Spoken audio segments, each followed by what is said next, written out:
তখন তো আমার সংসারে এত দুঃখ ছিল না, তখন তো আপনজনের কাছ থেকে এত আঘাত পেতাম না,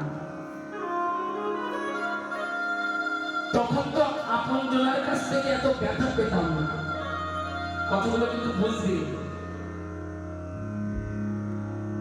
এখন আমি কৃষ্ণ ভজন করতে অগ্রসর হয়েছি, গোবিন্দকে এত ভালোবাসি। ও গোবিন্দ, তোমাকে ভালোবাসতে কি আঘাত পেতে হয়? হৃদয় গৌর হরি বল।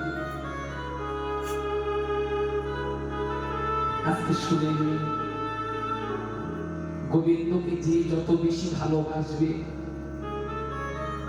তাকে ততই কৃষ্ণ বলে কাঁদতে হবে। আমার কথা বুঝতে পেরেছেন তো? যে যত বেশি গোবিন্দকে ভালোবাসবে তার তত বেশি কৃষ্ণ বলে কাঁদতে হবে। গোবিন্দকে ভালোবাসবেন না, আপনাকে আঘাত পেতে হবে না, আপনাকে ব্যথা পেতে হবে না, কৃষ্ণ বলে আপনাকে কাঁদতেও হবে না। বলতে পারে তাহলে গোবিন্দকে ভালোবাসতে যদি আঘাত পেতে হয়, ব্যথা পেতে হয়, তবে গোবিন্দকে কেন ভালোবাসবো? শুনে নিন, সংসারে থেকে যখন যত বেশি আঘাত পাবে, আপনজনের কাছ থেকে যত বেশি ব্যথা পাবে, হ্যাঁ, যত বড় বড় ব্যাধি আপনার হবে, তখনই মনে ভাববে এতদিন পরে মনে হয় আমার গোবিন্দের করুণা হতে চলেছে। তাই গৌর হরি। বুঝতে পেরেছে? যত দুঃখ জ্বালা যন্ত্রণা ব্যথা বেদনা ভগবান তুলে দেয় কৃষ্ণ ভক্তের মস্তকে। যারা নাস্তিক, যারা গোবিন্দকে ভালোবাসে না, সাধু গুরু বৈষ্ণব মানে না, শ্রদ্ধা করে না, কখনো তাদের কোনো দুঃখ জ্বালা যন্ত্রণা থাকে না। যত দুঃখ, যত জ্বালা, যত যন্ত্রণা, যত ব্যথা, যত বেদনা সবই তুলে দেয় ভগবান কৃষ্ণ ভক্তের মস্তকে। কেন তুলে দেয়? যত ব্যথা পাবে ততই তো কৃষ্ণ বলে কাঁদতে পারবে।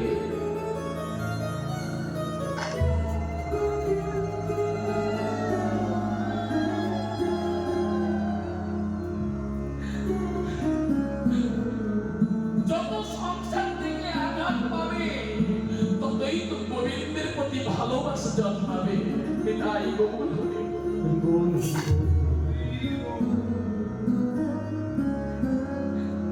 বুঝতে পারছি তো? গোপীগণ চলেছে,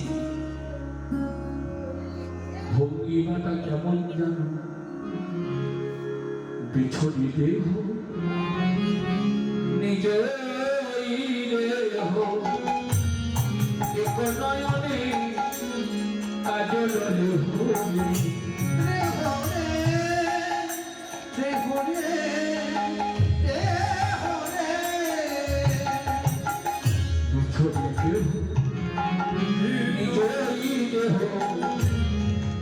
নয়নে কাজল হলে আহারে আহারে আহারে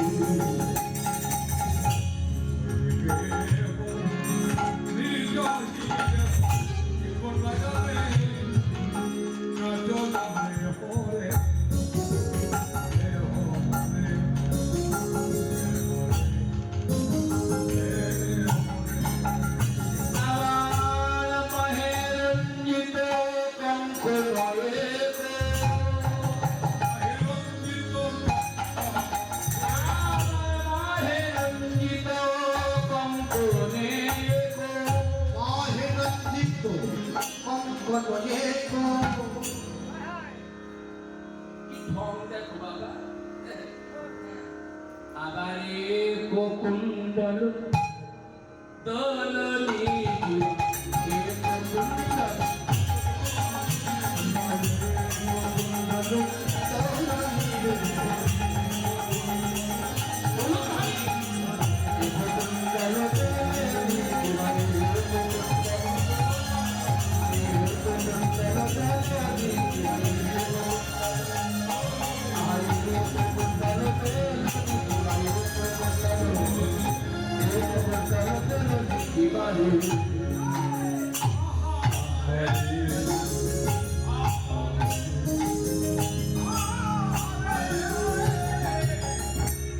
মায়েরা বুঝতে পেরেছো মা? কি পথটা গেলাম বুঝতে পেরেছো? ও যে গোপীগণ গোবিন্দ বাঁশি বাজিয়েছে। হ্যাঁ, কোন কোন গোপীগণ এক নয়নে কাজল দিয়েছে। হ্যাঁ, আর একটা নয়নে কাজল দেবার মতো সময় নেই। ভগবান আরো কি অবস্থা গো? কোন কোন গোপীগণ এক চরণে আলতা দিয়েছে, আর এক চরণে আলতা দেবার মতো সময় নেই। শুধু তাই না, এক কানে কুণ্ডল দিয়েছে, কুণ্ডল মানে কানে, আর একটা কানে দেবার মতো সময় হয়নি। এক হাতে কঙ্কন করেছে, কঙ্কন মানে চুড়ি, আর এক হাতে দেবার সময় পেল না। শুধু তাই না, কৃষ্ণ প্রেমে তারা কেমন পাগল হয়ে গেছে দেখো। কোন কোন গোপী চরণের আলতা নয়নে দিয়ে, নয়নের কাজল চরণে দিয়েছে, উন্মাত্তা পাগলের মতো চলেছে। এই যে কেউ যেন কাউকে চেনে না, দেখেছে? আমরা যেমন বলি এই দিদি তুই কীর্তন শুনতে যাবি নাকি, যদি বলে যাবো না, যাবে না, সেও আসবে না। কিন্তু গোপীগণ গোবিন্দের বাসি শুনতে পেরেছে, যে যার মতো চলছে। কেউ যেন চলে না, কেউ যেন চেনে না, ভঙ্গিমা কেমন যেন শিথিল চন্দনে নিকবন্ধ, শিথিল চন্দনে নিকবন্ধ, দেখে ধারক যুবতী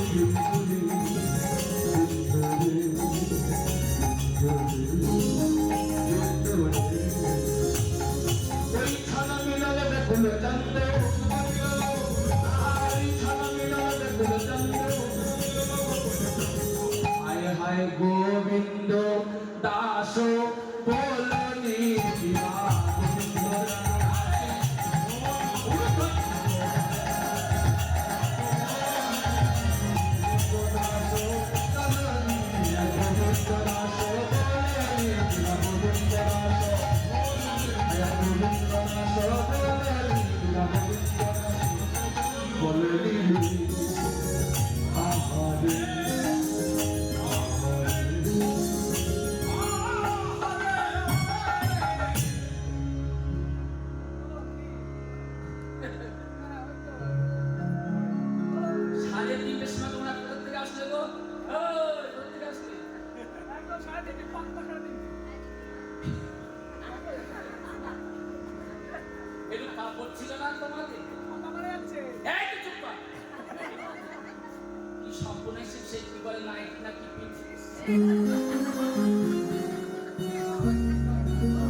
এখানে কিন্তু কেউ না আসে, বৃন্দাবনে গোপীরা এসেছে।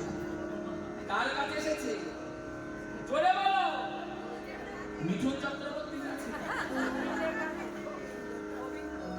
গোবিন্দের কাছে। আজকে কি একাদশী ছিল না? তো বলার জোর নেই কেন? সুস্বাগতম সুস্বাগতম মহাভাগা, সুস্বাগতম মহাভাগা।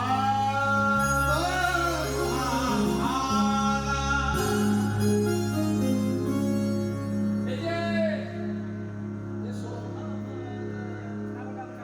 আরে আসবে তো, এত রাত্রি বেলায় তোমরা কেন এসেছো বলে? এই যে ও কেন এসেছো শুনে নিন, একটা একটা করে প্রশ্ন, একটা একটা উত্তর। যদি 7টা বাজে অসুবিধা হবে না? সকাল 7টা বাজে অসুবিধা হবে না?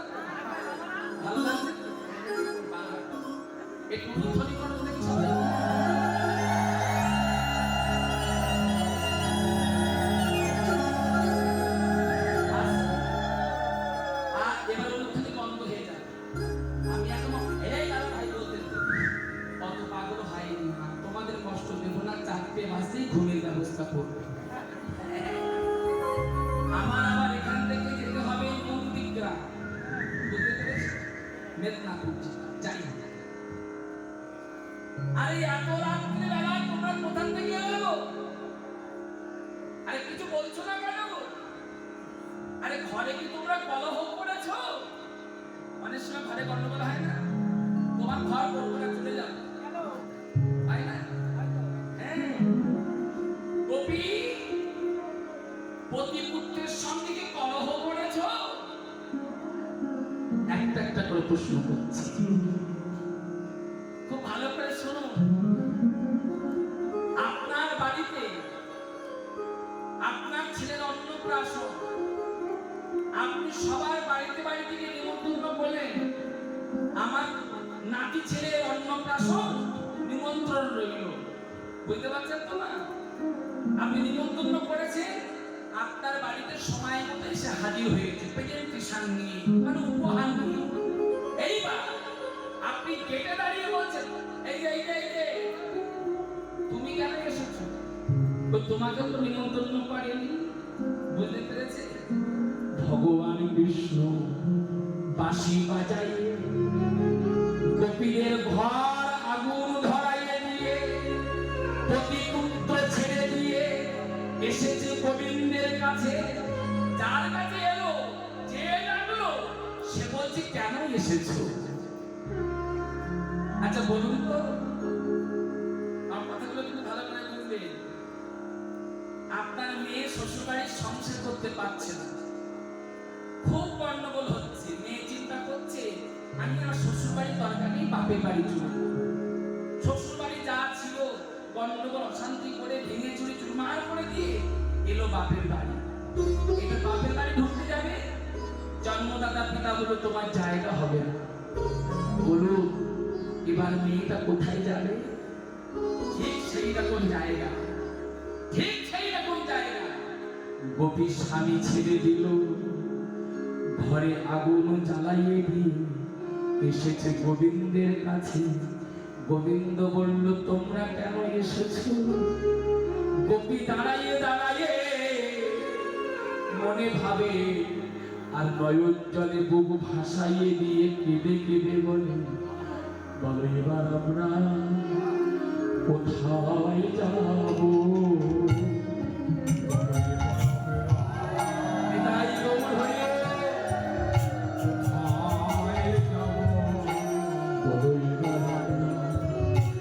কোথায় যাব?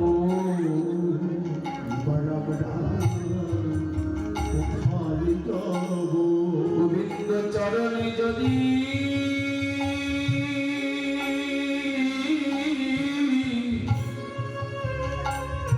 চরণে যদি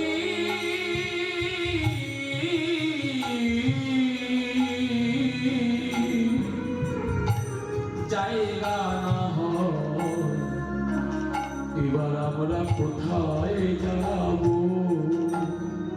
গোবিন্দ চরণে যদি জায়গা না হয়, এবার আমরা কোথায় যাব? ওই ছন বচন শোনালো যবক,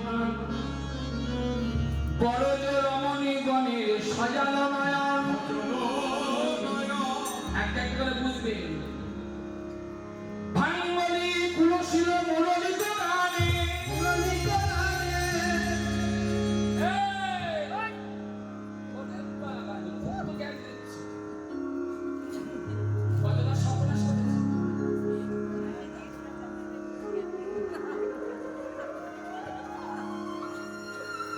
ভাঙ্গলি কুলশীল, এই যে গোবিন্দ মুরলি বাজিয়ে আমাদের কেশ ধরে বনে টেনে এনে এখন উনি ধর্ম শিখাচ্ছে। ঘরে যাও, পতি সেবা করো, পতি সেবা করলে আমাকে পারবে। এইরকম ভাবে কতনার ঘরে ভেঙেছে গো। ওহে পরে ধার্মিক হে, ধার্মিক হইয়া ধর্ম শিখাও।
চিত্ত শুদ্ধির ফল যদি উপাসনার যোগ্য না হয়, আর উপাসনার ফল যদি চিত্ত সিদ্ধি হয়, তবে তোমার চরণ সেবা করায় আমাদের একান্তই কাম্য। হ্যাঁ, এটা তোমার চরণ সেবা করলে আমাদের প্রতি সেবা হবে। তাহলে বুঝতে পারছো গোবিন্দ প্রতি শতকোটি পুজোপতির মনোবাসনা পূর্ণ করবার জন্য ভগবান কৃষ্ণ এক আত্মা থেকে মুক্ত হয়ে গেলেন। শতকোটি পুজোপতির মনোবাসনা পূর্ণ করবার জন্য ভগবান রাস চক্র সাজালেন। কাঞ্চন মণিগণ জননীর মাল,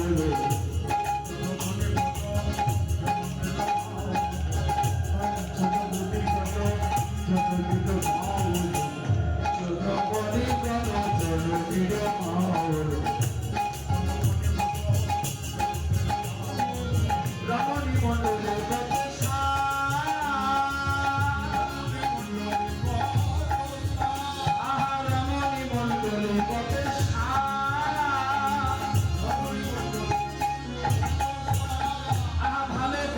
সাজাইল, ভাবে করে সাজাইল, হরিচিরাজ মন্ডলী ভালো করে সাজাইল, হরিচিরাজ মন্ডলী ভালো করে সাজাইল, বিভাগে সাজাইল, চিরাজ মন্ডলী ভালো করে সাজাইল।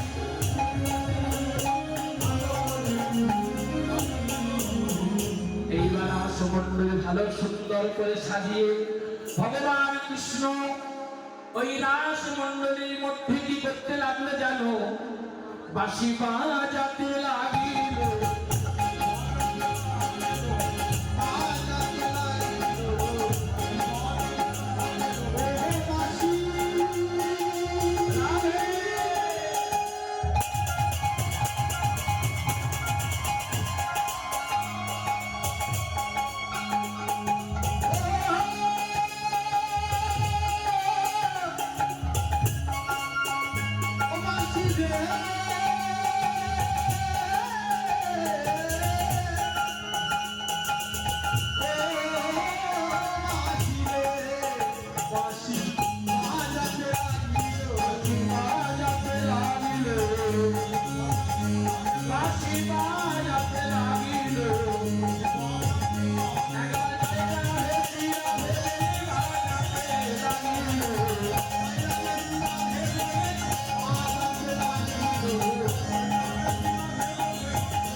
এখানে না তো ভগবান বাঁশি বাজাচ্ছে আনন্দে, সমস্ত বলিগোপীরা নৃত্য করতে শুরু করে দিয়েছে।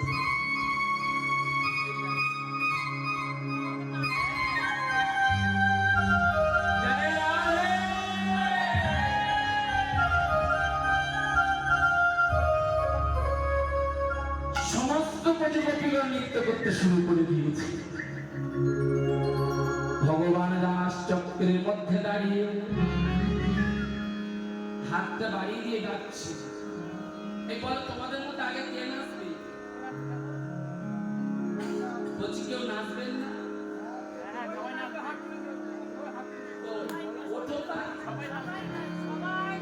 সবাই নাচবে, ওই জায়গায় সুন্দর সবাই হাত ধরাধরি করে নাচানাচি। এত সময় বসে হাঁটুটা লেগে গেছে, ওঠো, কি যন্ত্রণা!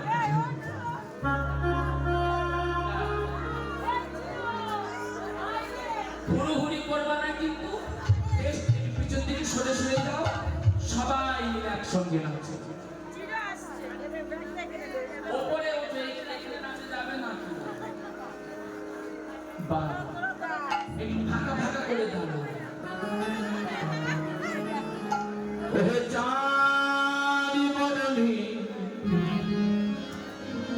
যত দেখি তা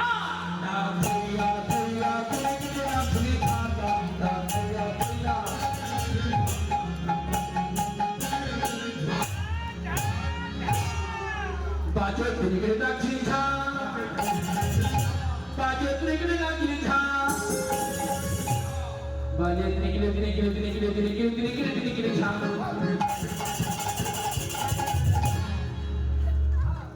চাঁদ মতনি নাচতে হবে না হবে ভূষণের ধনী নাগর গেছে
সবাই মিলে বলে রাধা রানী কি এটাই রাধা রানী কি শোনো শোনো চাঁদ বদনী আমার বাঁশি আছে বাঁশির তালে তালে তোমায় নাচতে হবে যেমন তেমন ভাবে নাচতে হবে না আমি বাঁশি বাজাবো ভগবান বলছে বাঁশির তালে তালে তোমাকে নাচতে হবে বিষম সংকট তালে বাজাইব বাঁশি বাজাইব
রাধারানীকে বললেন রাধে তালটা কি তাল মা বিষম সংকট তালে বাঁশি বাজাবো বাঁশির তালে তালে তোমায় নাচতে হবে এই যে সঙ্গীগান বুঝতে পারছো রাধে তোমার বিষম সংকট তালে নাচতে হবে যদি জিতে যাও তোমার শুধু শুধু নাচাবো না গোল গোল করে একটা বলে টপ টপ জল দেওয়া টপ টপ করে খায়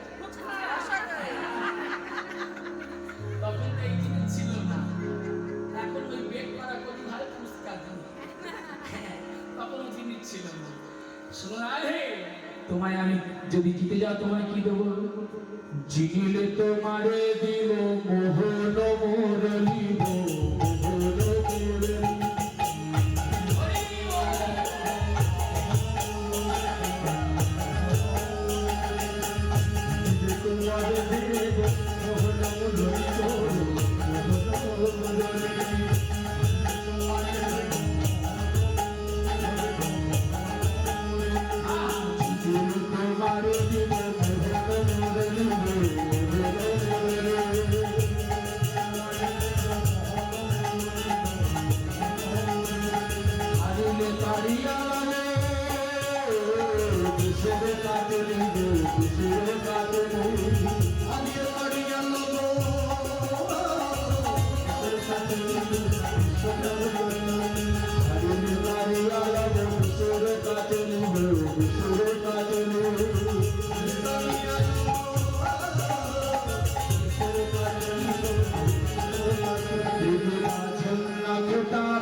তোমায় নাচতে হবে এইবার রাধারানী আমার নাচতে চলেছে কেমন করে জানো আমারটা মাথায় শুনলে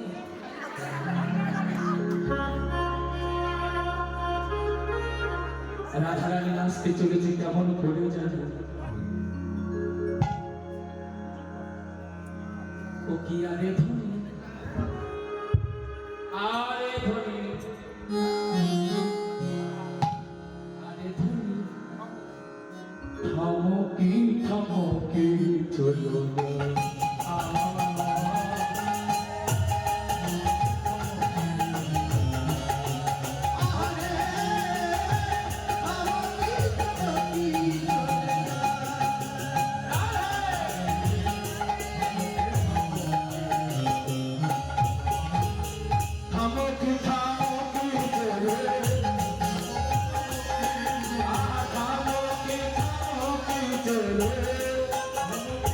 Thank you.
এই যে ভগবান কৃষ্ণ বাঁশিটা নিয়ে চোরের মতো পালিয়ে যাচ্ছে।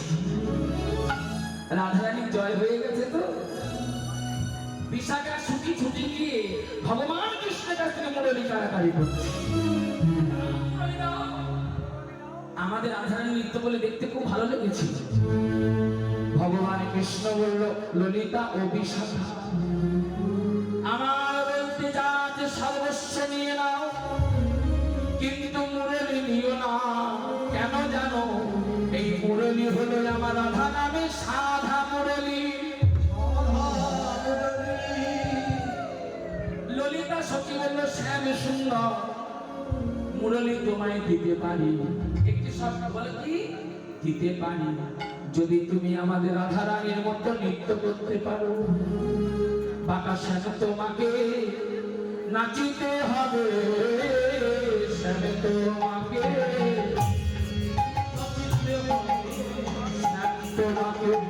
নাচিতে হবে।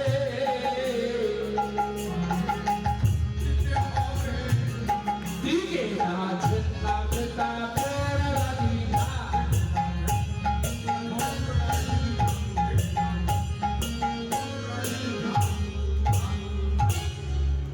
বুঝতে পারছো? এইরকম সুন্দর তালে তালে তোমাকে নাচতে হবে। শ্যাম সুন্দর নানরে বেগন্ন মন্ড নুপুরে করা।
এইগুলো যেন নড়ে না। বুঝতে পারছো তো মা? তুমি নাচবে, তোমার গলা নড়বে না, মুন্ডু নড়বে না। আর চরণে কি নুপুর, নুপুর যেন নড়ে না। আর কি নড়বে না?